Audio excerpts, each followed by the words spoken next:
Voltamos, senhores, com o quarto e último bloco, adentrando em um novo tema. Vem comigo na tela. Pessoa jurídica é o seu material de apoio de número 3, que já está à sua disposição.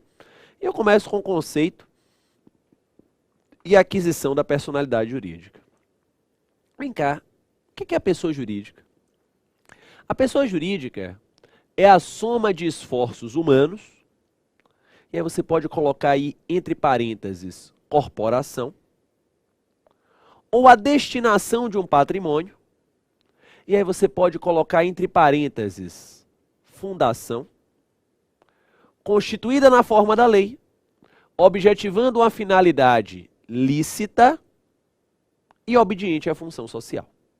Então, soma de esforços humanos, corporação, ou destinação de um patrimônio, fundação, constituída na forma da lei, objetivando uma finalidade lícita e de acordo com a sua função social. Essa é a nossa pessoa jurídica. A pessoa jurídica, ela liga-se à ideia de que o ser humano é um ser gregário. Nós não nascemos para viver sozinhos. A realidade é essa. Nós não nascemos para viver sozinhos. Desde que o mundo é mundo, nós procuramos de alguma maneira nos conectar. Não é verdade? Nós procuramos de alguma maneira nos interrelacionar. E a pessoa jurídica liga-se a essa noção do fato associativo humano. Essa noção de que o ser humano, ele sempre tenta se conectar, ele sempre tenta se associar. Pois bem, você viu comigo, na nossa aula anterior, quando nós estudamos o conceito de personalidade jurídica, que esta personalidade jurídica, ela é inerente ao sujeito de direito. E é uma qualidade atribuída à pessoa, pessoa física ou pessoa jurídica. Nós vimos isso na aula anterior. E na aula anterior ele disse, o recorte da aula de hoje é o tema pessoa física. Agora lhe digo, já vencemos pessoa física, o recorte a partir de então é o tema pessoa jurídica. Essa soma de esforços humanos, uma corporação, ou a destinação de um patrimônio, uma fundação, constituída na forma da lei, objetivando uma finalidade lícita e obediente à sua função social. Nos dias de hoje, enunciado 53 do CJF, nos dias de hoje, diz o enunciado 53 do CJF, entende-se que toda e qualquer pessoa jurídica deve gerar uma função para a sociedade. Toda ou qualquer pessoa jurídica deve gerar ganhos sociais. Seja esta pessoa jurídica de direito privado, seja esta pessoa jurídica de direito público. Pessoas jurídicas devem gerar ganhos sociais. Por exemplo, o CERS. O CERS é uma pessoa jurídica de direito privado, é uma sociedade. Obviamente que o CERS objetiva o lucro. Sociedades objetivam a partilha de lucros ao final do exercício financeiro. Isso é um fato, isso é uma realidade, mas isso não retira do CERS o dever de obedecer à função social, o dever de gerar ganhos sociais. E o CERS os gera. O CERS traz estes ganhos sociais. O CERS tem uma série de programas gratuitos que vocês conferem na TV CERS, não é verdade? Programas dos mais diversos tipos. Eu tenho um programa lá mesmo chamado Direito em Novela, em que nós analisamos o enredo das novelas com base nas situações jurídicas. É bem interessante, eu apresento com meu irmão, Robertinho Figueiredo, aqui professor do curso, temos vários convidados bacanas, juízes, promotores, advogados, sociólogos, que dão notícias e a gente sempre traz temas relevantes das novelas acerca desta abordagem jurídica. Há vários outros programas ligados ao direito penal, programas ligados a questões trabalhistas, que acabam gerando a difusão do conhecimento gratuitamente. Então, obviamente que o CERS tem função para a sociedade. O CERS gera função social. O CERS gera, por exemplo, circulação de riquezas. Eu sou prestador de serviço. Há vários outros aqui nos estúdios prestando serviços nessa noite. Juliana é empregada, há vários outros empregados aqui na filial de Salvador, nas várias filiais do país. Todos nós somos remunerados, gera-se circulação de riqueza. Enfim, senhores, enfim, eu dizia, o CERS é uma pessoa jurídica de direito privado que gera, sim, ganhos sociais, que obedece, sim, à sua função social. Mas eu lhe pergunto, quando é que a pessoa jurídica adquire a sua personalidade jurídica? Em qual momento? O artigo 45 do Código Civil afirma que a aquisição da personalidade jurídica, ela se dará a partir do registro. No momento em que houver o registro. Registro de quê? Registro dos atos constitutivos. Então, no momento em que houver o registro do ato constitutivo, a pessoa jurídica, ela vai ganhar a sua personalidade jurídica. O ato constitutivo da pessoa jurídica pode ser um estatuto ou um contrato social. Então, o ato constitutivo da pessoa jurídica pode ser um estatuto ou um contrato social. Aí vai depender da modalidade da pessoa jurídica. Por exemplo, associações, fundações, partidos políticos, sociedades anônimas possuem estatutos. Associações, fundações, partidos políticos, sociedades anônimas têm estatutos. Já as demais sociedades possuem contrato social. As demais sociedades possuem contrato social. Tá? Então, perceba que, a depender da modalidade da pessoa jurídica, você terá um ato constitutivo diverso. Mas, fato que, no momento em que houver o registro deste ato constitutivo, a pessoa jurídica, ela vai ganhar a sua personalidade jurídica. Justo por isto, diz a doutrina, que acerca do tema aquisição da personalidade jurídica da pessoa jurídica, vem comigo na tela, vale no Brasil a teoria da realidade técnica. Então, acerca do tema aquisição da personalidade jurídica da pessoa jurídica, diz a doutrina, vale no Brasil a teoria da realidade técnica. Por quê? Porque para que a pessoa jurídica adquira a sua personalidade, não adianta apenas ela estar funcionando na realidade. Não. Não adianta apenas eu me juntar lá, mais 2 ou 3 amigos, alugarmos um espaço e colocarmos para lá funcionar uma padaria. Não adianta apenas funcionar na realidade para que a pessoa jurídica adquira a sua personalidade. Além de funcionar na realidade, vem comigo na tela, para que esta pessoa jurídica adquira a sua personalidade, é preciso que ela se curve à técnica. É preciso que ela se curve à técnica. É preciso, senhores, que ela tenha o registro do seu ato constitutivo. Então, além da realidade, é necessário que haja técnica, é necessário que haja o registro, eu dizia, deste ato constitutivo. Pois bem, adota-se no Brasil a teoria da realidade técnica. Acaba, senhores, que o registro, portanto, da pessoa jurídica, sob o ponto de vista da sua natureza jurídica, este registro é um ato constitutivo de direitos, que gera efeitos ex nunc, não retroativos, dali para frente. Então, este registro é um ato constitutivo de direito, que gera efeito ex nunc, não retroativo, eu dizia, dali para frente. A partir do momento em que há aquele registro do ato constitutivo, a pessoa jurídica ganhará sua personalidade, será sujeito de direito. É diferente aqui, se você parar para pensar, do registro da pessoa física, né? Porque o registro da pessoa física, você viu comigo na aula passada, é um ato declaratório de direito. com efeitos ex tunc, para trás, retrooperantes, retroativos. Então, ato declaratório de direito, com efeito ex tunc, para trás, retrooperante, retroativo. Na verdade, senhores, a pessoa física, você viu comigo no encontro anterior, ela adquire a personalidade a partir do seu nascimento com vida.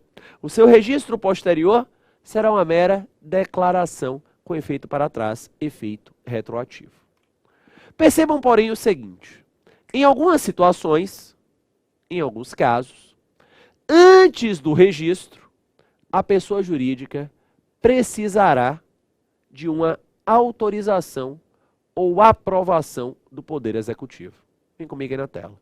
Então, em alguns casos, em algumas situações, antes do registro, esta pessoa jurídica, ela necessitará de uma autorização ou aprovação do Poder Executivo. São hipóteses excepcionais. Não são hipóteses de regra geral. São hipóteses, eu dizia, excepcionais. Exemplo, seguradoras. Se você quer montar uma seguradora, além do registro do ato constitutivo, você vai precisar de uma autorização ou aprovação do CNSP, Conselho Nacional de Seguros Privados, por exemplo, que é um órgão lá ligado ao Poder Executivo. Outra situação, banco. Se você vai abrir um banco, uma instituição financeira, você, além do registro do ato constitutivo, antes vai precisar de uma autorização ou aprovação do Banco Central, o Bacen. Então, há determinadas situações em que, antes do registro, você precisará de uma autorização, você precisará de uma aprovação do Poder Executivo. São hipóteses excepcionais. Segundo a doutrina, repito, doutrina, a ausência desta autorização, a ausência desta aprovação, gerará a inexistência da pessoa jurídica. Então, a ausência desta autorização, a ausência desta aprovação, vai gerar a inexistência da pessoa jurídica. Repito, posicionamento aqui doutrinário, porque o Código Civil não traz qual é a consequência da ausência do registro. Gente, em alguns outros casos, além do registro civil, eu vou precisar de um registro específico. Por exemplo, Constituição Federal, artigo 17, nos informa que os partidos políticos, além do registro civil, haverão de ser registrados no TSE, Tribunal Superior Eleitoral. Então, além do partido político, tem que ser registrado lá no TSE, Tribunal Superior Eleitoral. Tá aí. É uma hipótese em que eu preciso de um registro outro, posterior, em um local específico. Então, retomando, regra geral, com o registro a pessoa jurídica adquire a sua personalidade jurídica.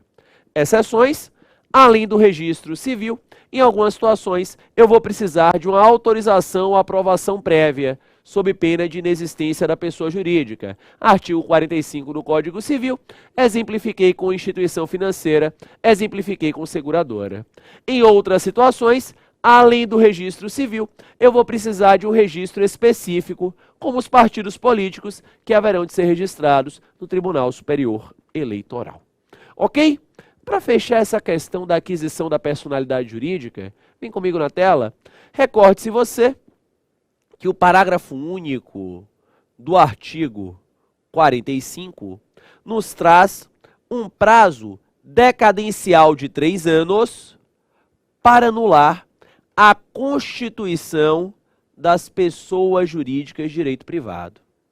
Então, prazo decadencial de 3 anos para anular a constituição das pessoas jurídicas de direito privado.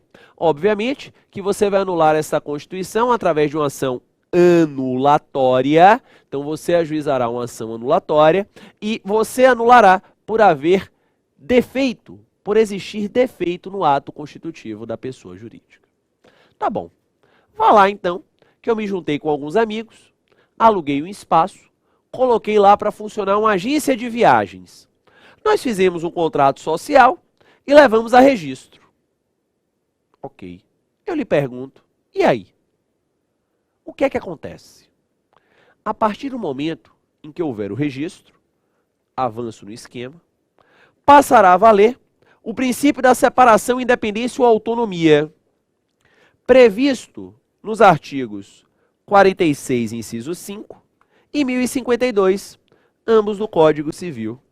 Princípio da separação, independência ou autonomia. O que é que isso quer dizer? O que é que isto significa?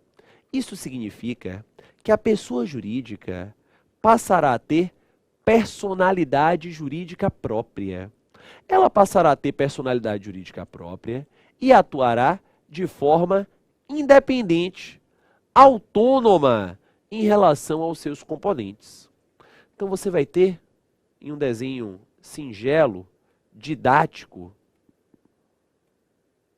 a pessoa jurídica e os seus componentes separados, independentes, com autonomia, sendo a pessoa jurídica este ator principal do direito civil, agindo com autonomia, agindo com independência, agindo com separação em relação aos seus componentes, aos seus sócios, aos seus administradores. Por exemplo, eu sou aqui contratado do CERS, Complexo de Ensino Renato Saraiva.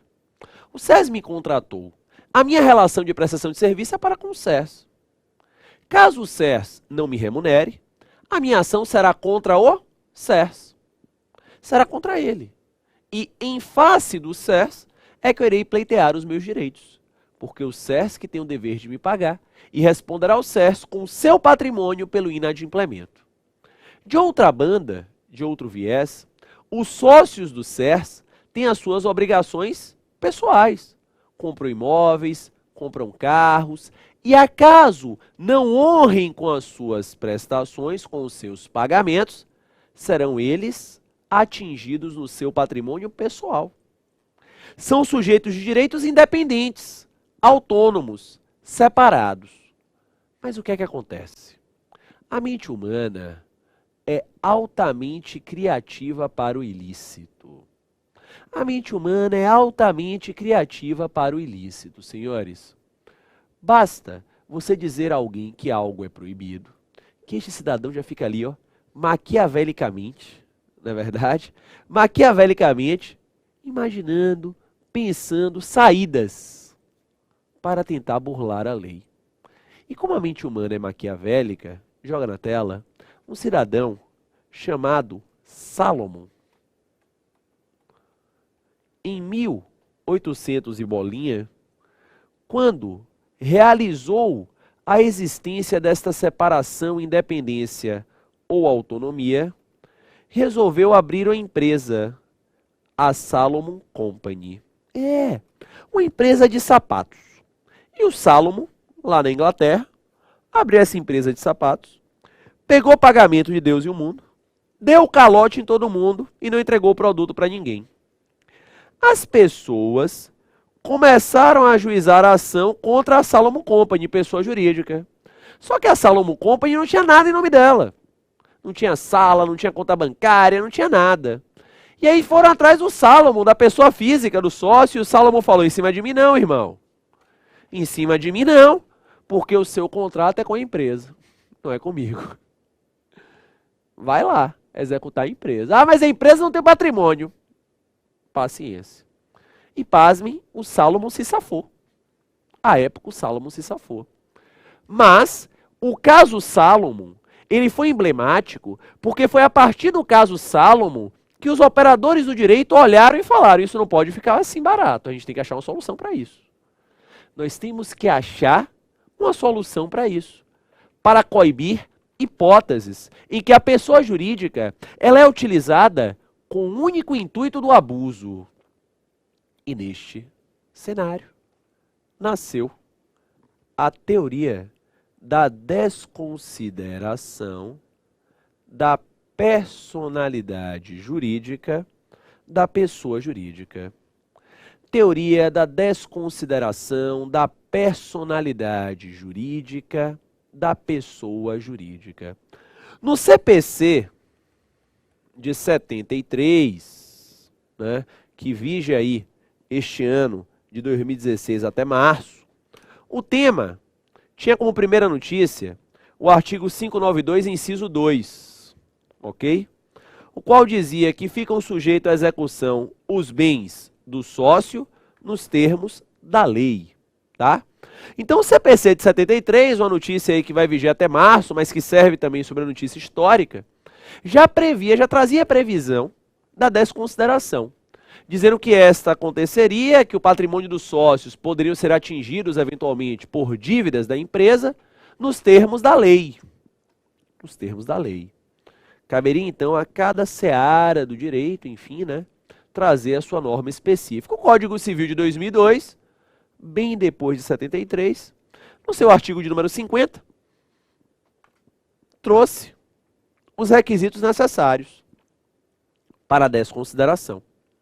Então, traz o Código Civil de 2002 os requisitos necessários para a desconsideração.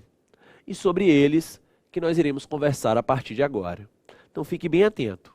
Estou a tratar aqui dos requisitos para a desconsideração da personalidade jurídica dentro do Código Civil.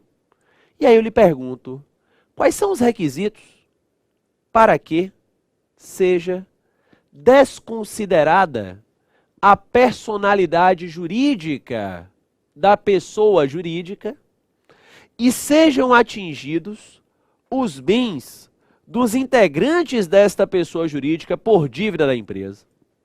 Então, quais são os requisitos para que seja desconsiderada a personalidade jurídica da pessoa jurídica e sejam atingidos os bens dos integrantes desta pessoa jurídica por dívidas da empresa dentro do Código Civil? Código Civil, artigo 50, traz os requisitos. Primeiro requisito, pedido expresso. Pedido expresso feito pela parte ou pelo Ministério Público quando couber intervir no feito. Soma-se a isto e, segundo requisito, abuso da personalidade, seja através de um desvio de finalidade ou de uma confusão patrimonial. Pronto. Então, pedido expresso, feito pela parte ou pelo Ministério Público, somado e abuso da personalidade, seja através do desvio de finalidade, ou seja através de uma confusão patrimonial. Perceberam aí vocês? Estes são os requisitos exigidos pelo Código Civil para que haja desconsideração. Primeira notícia acerca destes requisitos. Primeira notícia, enunciado 146 do CJF, bem como 281 e 282 do mesmo CJF. Primeira notícia, enunciados 146, 281 e 282 do CJF. Os requisitos elencados no artigo 50 merecem interpretação restritiva. Interpretação restritiva. Você não precisa de nada além, nem nada aquém do que está aí na sua tela. Então, os requisitos merecem interpretação restritiva. Então, percebam, senhores, o seguinte. Você vai ter que ter um pedido expresso feito pela parte ou pelo Ministério Público, quando couber intervir no feito, somado e a um abuso da personalidade, seja desvio de finalidade ou confusão patrimonial. Se os requisitos merecem interpretação restritiva, você deve ficar atento à história do ou e do e, que está aí circulado, e você deve ficar atento também a que o Código Civil não exige. ou exige. Por exemplo, é possível no Código Civil a desconsideração de ofício pelo juiz? O que é uma desconsideração de ofício, professor? Uma desconsideração feita pelo juiz independentemente de pedido? Não, não dá. Não dá porque exige-se o pedido expresso.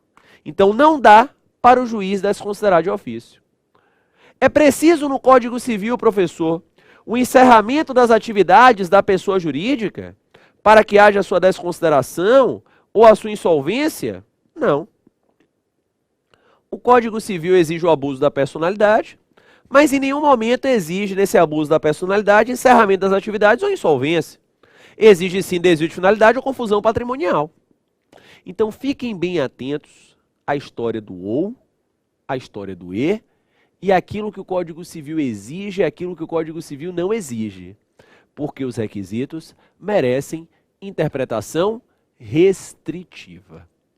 A doutrina, olhando para o Código Civil, nos informa que o Código Civil adota uma teoria maior e objetiva. Então, a doutrina, olhando para o Código Civil, nos informa que o Código Civil adota uma teoria maior e objetiva. Maior por quê? Maior porque o Código Civil ele exige um número maior de requisitos, mais largo de requisitos, do que os demais diplomas legislativos. Então, a teoria é maior. Número maior, um número mais largo de requisitos, eu dizia, do que os demais diplomas legislativos. Teoria, eu dizia, é maior. Gente, se é maior porque o número de requisitos é maior, mais largo, obviamente que no Código Civil é mais difícil desconsiderar. Porque se eu tenho que cumprir mais requisitos, eu terei uma dificuldade maior em desconsiderar. Além de maior, o Código Civil adota, vem comigo na tela, uma teoria objetiva. Objetiva por quê? Porque o legislador civilista, ele não quer saber se o desvio de finalidade ou a confusão patrimonial foram culposas ou dolosas. Quer saber? Ele não se preocupa se é a culpa ou dolo aqui. Não. É uma teoria objetiva. A ele pouco importa se é a culpa, a ele pouco importa se há dolo. Então a teoria maior, eu dizia, é objetiva. Mas, Luciano, você se questiona, seria esta uma regra no direito brasileiro? Será que os demais diplomas legislativos também abraçam uma teoria maior? Eu lhe digo, não. Não. O Código Civil é praticamente uma ilha em relação a este assunto. E o paralelo interessante aqui vale com o Código de Defesa do Consumidor. Artigo 28, parágrafo 5º. O CDC, que adota uma teoria menor. Como bem já disse o STJ em várias situações. Cito aí o RESP 279, 273 de São Paulo, o Informativo 415 e tantos outros julgados. O CDC que adota uma teoria menor, porque lá no CDC, para que haja desconsideração, basta que exista um único requisito. Lá no CDC, para que haja desconsideração, basta que exista um único requisito. Qual seja que a pessoa jurídica, de alguma maneira, seja obstáculo ao ressarcimento de valores. Lá no CDC, eu só exijo isso. Que a pessoa jurídica, de alguma maneira, seja obstáculo ao ressarcimento de valores. É a única exigência que eu faço no CDC. Vejam vocês como no CDC é bem mais fácil desconsiderar. Eu não preciso comprovar abuso da personalidade. Eu não preciso comprovar abuso de personalidade por desvio de finalidade, que é quando o cidadão abre, por exemplo, uma agência de viagens, tem lá no contrato social que é agência de viagens, e funciona, na verdade, uma padaria. Eu não preciso comprovar, por exemplo, abuso da personalidade através de confusão patrimonial, que é quando o patrimônio da pessoa física mistura-se a tal ponto com o patrimônio da pessoa jurídica, que você não sabe dizer o que é seu e o que é da empresa.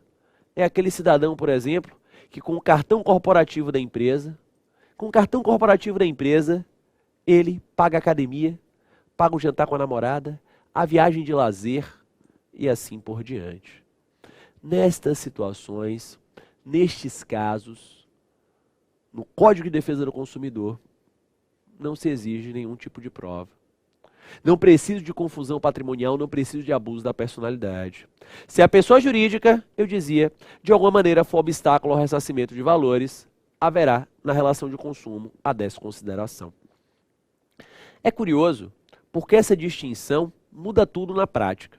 Nesse recurso especial, por exemplo, que está aí no seu material de apoio, que é o 279 e 273 de São Paulo, julgado em 2004, ele é antigo, mas é muito famoso, porque é o julgado relativo ao shopping de Osasco. Eu não sei se vocês se recordam, mas o shopping de Osasco, lá no interior de São Paulo, por conta de um vazamento de gás, de uma tubulação que passava lá no determinado local do shopping, ele explodiu. Várias pessoas morreram, outras tantas foram lesionadas, reticência. E aí ajuizou-se a ação contra o shopping por reparação dos danos. Os lesionados, os sucessores dos falecidos, e nessa ação se requisitou a desconsideração da personalidade jurídica do shopping para atingir o patrimônio dos sócios, dos proprietários lá do empreendimento. E aqui inaugurou-se a interessante discussão se todos daqueles que estavam lá no shopping, se eles seriam ou não consumidores. O shopping dizia que não, né? Os sócios. Não. Tem muita gente que vai ao shopping center apenas passear. Tem muita gente no shopping center que é público passante. É aquele cidadão que está atravessando a cidade, saltou em um ponto de ônibus e vai pegar um ônibus do outro lado e passa por dentro do shopping. Dizia lá o advogado dos sócios. Essas pessoas não são consumidoras. Assim, não é possível aplicar o Código de Defesa do Consumidor. Isso não é Código de Defesa do Consumidor, dizia o advogado dos sócios, a teoria é maior.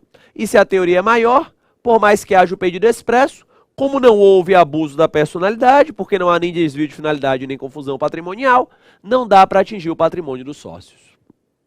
A tese de defesa era esta. A tese das vítimas. Todos que são atingidos pelo acidente de consumo são consumidores, porque o Código de Defesa do Consumidor, além de tratar lá do conceito do consumidor padrão, que está no artigo 2º, que é o destinatário final do produto ou serviço, também trata do conceito de consumidor por equiparação.